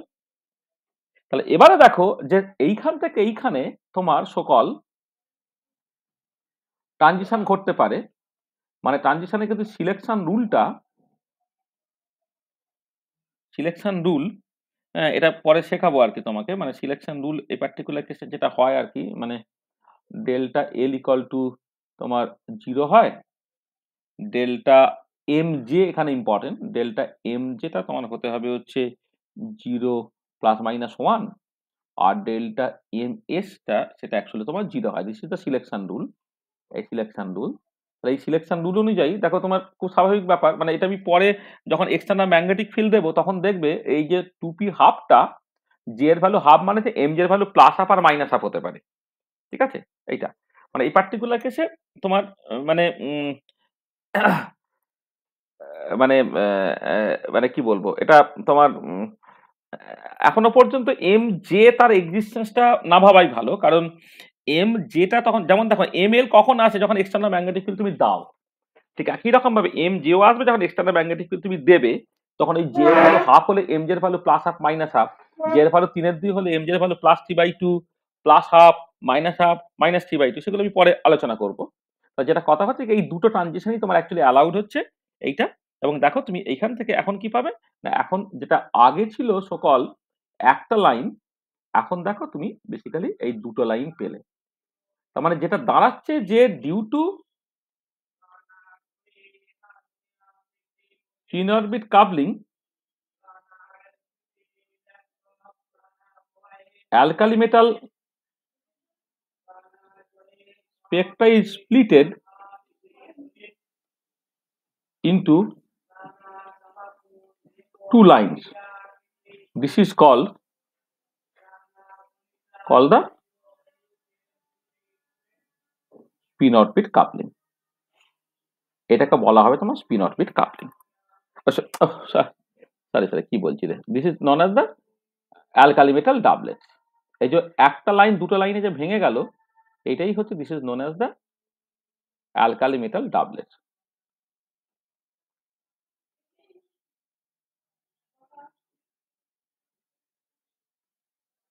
This is the alkali metal doublet.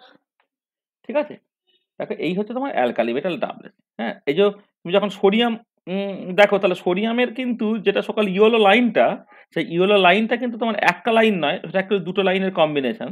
Sodium D line যেটা বলে, ও কথাটা 5992 আর 5996 এরকম সেন্টিমিটার ইনভার্স হচ্ছে তোমার এই এত অ্যাংস্ট্রম হচ্ছে ওয়েভলেন্থ গুলো বেরোয় না, এটা দেখবে তোমার সোডিয়াম যে ডাবলেট যেটা সোডিয়াম ডি লাইন যেটাকে বলা হয় আর কি, ডাবলেট লাইন আর কি। হ্যাঁ, সেখানে কিন্তু ওটা একটা লাইন না, সোডিয়ামের যে ইয়েলোটা সেটা কিন্তু একটা লাইন না, সেটা দুটো লাইনের দুটো অ্যাকচুয়ালি ওয়েভলেন্থের কম্বিনেশন থাকে আর কি। একটা দেখবে তুমি দেখবে মানে এটা হচ্ছে তোমার ধরো সোডিয়াম ডি লাইন যেটা, এখানে কিন্তু দুটো ওয়েভলেন্থ থাকে। দুটো ওয়েভলেন্থ হচ্ছে তোমার একটা ট্রানজিশন হচ্ছে ধরো লো এনার্জি ট্রানজিশনটা কোনটা দিয়ে হবে না, তোমার একটা হচ্ছে এই 2p হাফ থেকে 2s হাফে একটা ট্রানজিশনের জন্য পাবে, আর একটা হচ্ছে 2p 3/2 থেকে 2s হাফে একটা ট্রানজিশন পাবে। এবং সোডিয়াম ডি লাইনে দুটো ওয়েভলেন্থ আলাদা, তাহলে যার এনার্জি কম তার ওয়েভলেন্থটা বেশি। তো ওয়েভলেন্থটা বেশি যেটা সেটা হচ্ছে তোমার হচ্ছে তোমার ওয়েভলেন্থ বেশি হচ্ছে এইটা 2p হাফ থেকে 2s হাফ, এটা যা 5896, 5896 অ্যাংস্ট্রম হয়। আর এটা হয় হচ্ছে 5890 অ্যাংস্ট্রম হয়। ঠিক আছে, তা দেখো তাহলে এই স্পিন অরবিট কাবলিং এবং সেইখান থেকে অ্যালকালি মেটাল ডাবলেটটা তুমি বুঝতে পারলে তো?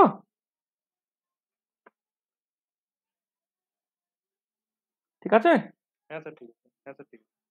আচ্ছা, এবারে এইটাকে তুমি জাস্ট এক্সটেন্ড করতে পারো ফর হ্যালোজেন। আচ্ছা দেখো, তুমি যখন হ্যালোজেনের কোনো একটা ইলেকট্রনিক কনফিগারেশন লিখবে, ধরো যে কোনো একটা হ্যালোজেন, তাহলে ইলেকট্রনিক কনফিগারেশনটা কি না, একটা ইনার্ট গ্যাসের ইলেকট্রনিক কনফিগারেশন, তার সঙ্গে থাকে হচ্ছে NS2 আর NP5 থাকে তো। তো সেইটাকে তুমি লিখতে পারো যে আর একটা ইনার্ট গ্যাসের ইলেকট্রনিক কনফিগারেশন, সেটা দেখো NS2 আর NP6 হলে তুমি পুরোপুরি ইনার্ট গ্যাস ইলেকট্রনিক কনফিগারেশন পেয়ে যেতে পারতে। এবার সেটা হচ্ছে যে ইনার গ্যাস ইলেকট্রনিক কনফিগারেশন থেকে অ্যাজ ইফ যেন এইখানে একটা ইলেকট্রনের বদলে একটা মানে ঘাটতি আছে, মানে অ্যাজ ইফ যেন একটা পজিট্রন আছে আর কি, এরকম করে তুমি ভাবতে পারো আর কি। হ্যাঁ, মানে এটা এজ ইলেকট্রন সিস্টেমকে তুমি করতে চাও তাহলে 8টা ইলেকট্রন, তার সঙ্গে অ্যাজ ইফ যেন তোমার এই তার সঙ্গে একটা 1 পজিট্রন আছে। তার মানে কি জিনিসটা দাঁড়াচ্ছে কি, যে অ্যালকালি মেটালের ক্ষেত্রে যেটা তুমি দেখতে পেলে যে ইনার গ্যাস ইলেকট্রনিক কনফিগারেশনটা ভর্তি হয়ে যাওয়ার পরে বাইরে যেমন একটা ইলেকট্রন থাকে, এক্ষেত্রে ইনার গ্যাস ইলেকট্রনিক কনফিগারেশন হয়ে যাওয়ার পরে বাইরের কাছে একটা পজিট্রন থাকে। তাহলে ইলেকট্রন এবং মানে ওখানে যে নেগেটিভ চার্জ থাকে এখানে পজিটিভ চার্জ থাকে। তার মানে কি calculations are the same, calculations are the same, but sign will reverse. তার মানে তুমি যখন এখানে ইন্টারাকশন এনার্জিটাকে ক্যালকুলেট করছো, এইটা যেটা আগে ছিল কি তোমার মানে যেটা প্লাস ছিল সেটা শুধু মাইনাস হয়ে যাবে, মাইনাস যাই যাই লিখে রাখছি, মানে বা এফ আর লিখে রাখছি ধরো মাইনাস। এখন যেটা হবে ইন্টারাকশন এনার্জির আগে যেমন এফ আর লিখেছিলাম, এখানে শুধু মাইনাস এফ আর হয়ে যাবে। তারপরে যেমন আছে J into J plus one minus L into L plus one minus S into S plus one, এটা হবে। কারণটা কি? কারণটা কিছুই না, দেখো নিউক্লিয়াস তো পজিটিভ চার্জ সব সময়। এবারে এইখানে এই যে গামা এল এবং গামা এস তুমি লিখছো, ইলেকট্রনের জন্য যখন গামা এল লিখছিল এটা মাইনাস মড অফ ই লিখছিল, এখন মাইনাস আর মড অফ ই লিখতে হবে না, জাস্ট ই হয়ে যাবে। ই হয়ে গেলে জাস্ট যেটা ছিল একই থাকবে, শুধু এটা মাইনাস হয়ে যাবে। তাহলে মাইনাস হয়ে গেলে কি হবে দেখো, আমি এর ক্যালকুলেশনটা আলাদা করে তোমার দেখাচ্ছি না। যেটা ছিল আগে এই হ্যালোজেনের ক্ষেত্রে এইটা ছিল এস অরবিটাল, এটা হচ্ছে পি অরবিটাল, এটা হচ্ছে in absence of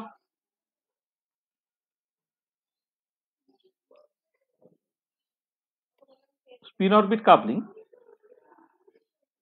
R in presence of spin orbit coupling কি হবে,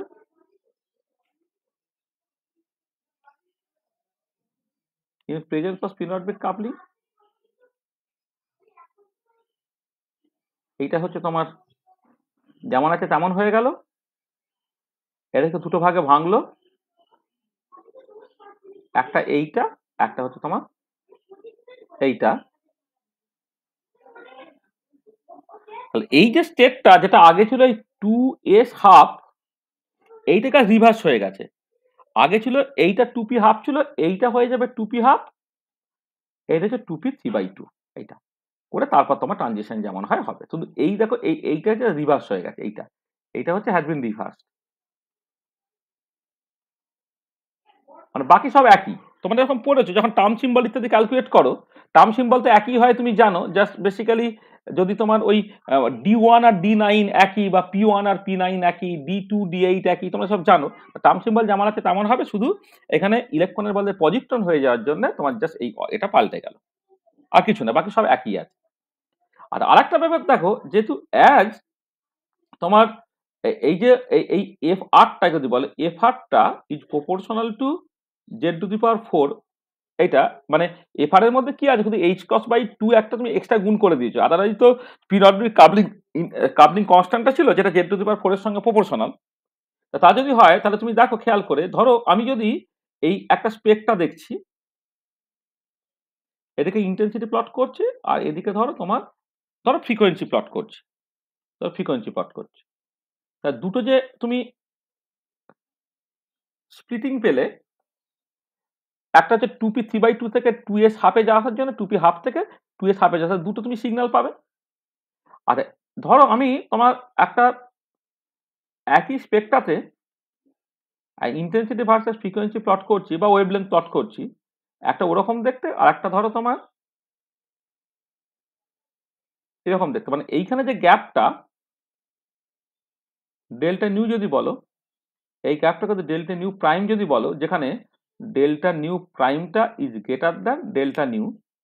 আর তাহলে এইটা যদি তোমার ক্লোরিনের জন্য হয়, তাহলে এইটা হচ্ছে তোমার আয়োডিনের জন্য।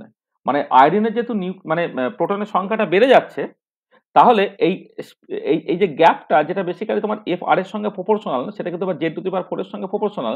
তাহলে ক্লোরিনের জেডের তুলনায় যেহেতু আয়োডিনের জেড হচ্ছে অনেক বেশি, তাহলে আয়োডিনের ক্ষেত্রে কিন্তু এই যে দুটো ওয়েভলেন্থের ডিফারেন্সটা হচ্ছে অনেক বেশি হবে। বা অ্যালকালি মেটালের ক্ষেত্রে ধরো, আমি সোডিয়ামের ক্ষেত্রে এই গ্যাপটা মাত্র হচ্ছে 6 অ্যাংস্ট্রমের গ্যাপ।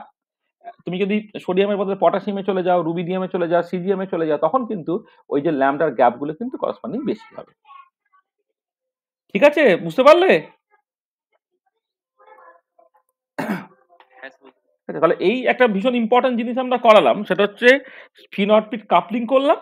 তাহলে স্পিন অরবিট কাপলিংটাকে খুব ভালো করে বুঝলাম ভেক্টর মডেল দিয়ে। সেখান থেকে যে এই টার্মটা ইন্ট্রোডিউস হলো, রেজাল্টেন্ট অ্যাঙ্গুলার মোমেন্টাম তোমার ইন্ট্রোডিউসড হলো।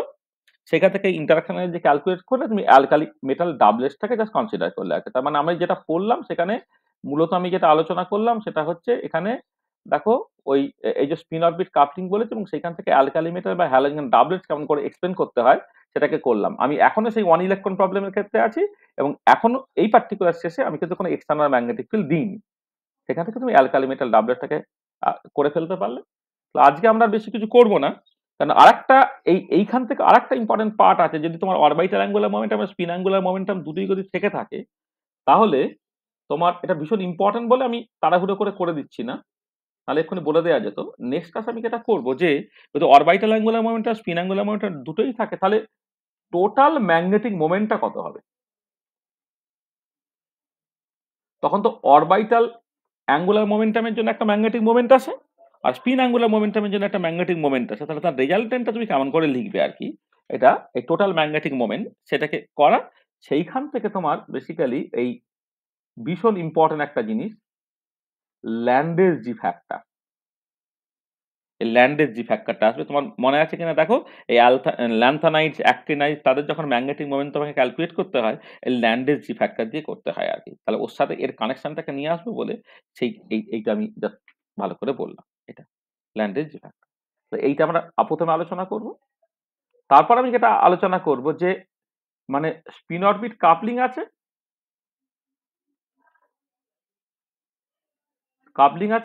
প্লাস তার সঙ্গে একটা উইক এক্সটার্নাল ম্যাগনেটিক ফিল্ডও দেবো। তাহলে যেমন জিমান এফেক্টে যেমন করে স্প্লিটিং হয়, সেখানে কোনো স্পিন নেই, শুধু এক্সটার্নাল ম্যাগনেটিক ফিল্ড দেওয়া ছিল। এখন স্পিন অরবিট কাপলিং আছে, তার সঙ্গে উইক এক্সটার্নাল ম্যাগনেটিক ফিল্ড দেবো। সেইখান থেকে তুমি যেটা পাবে, অ্যানোমালাস জিম্যান এফেক্ট।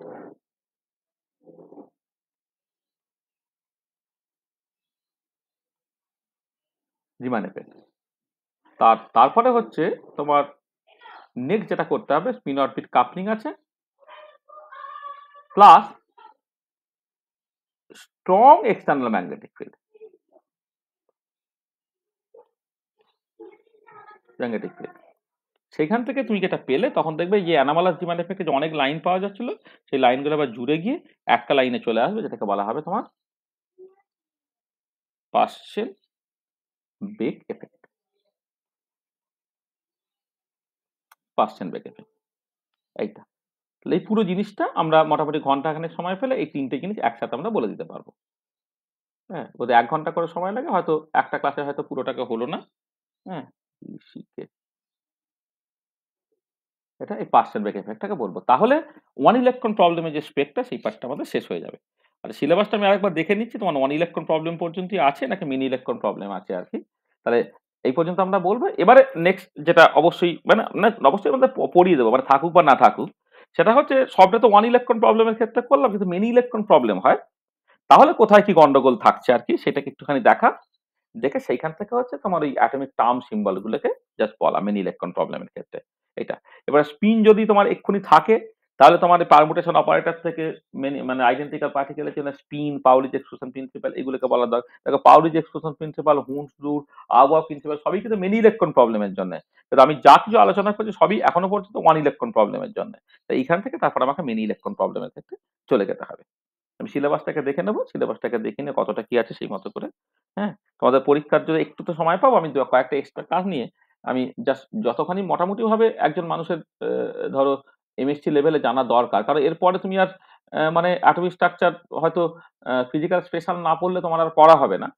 সেখানে একটুখানি যতটুকু না জানলেই নয় আর কি, সেইটা আমরা নেক্সট ক্লাসে মানে এটা এটা বলবো, তার মতো করে দরকার হলে দু একটা এক্সট্রা ক্লাস নেবো, এক্সট্রা ক্লাস নিয়ে আমি পুরো জিনিসটাকে করে দেওয়ার চেষ্টা করবো আর কি।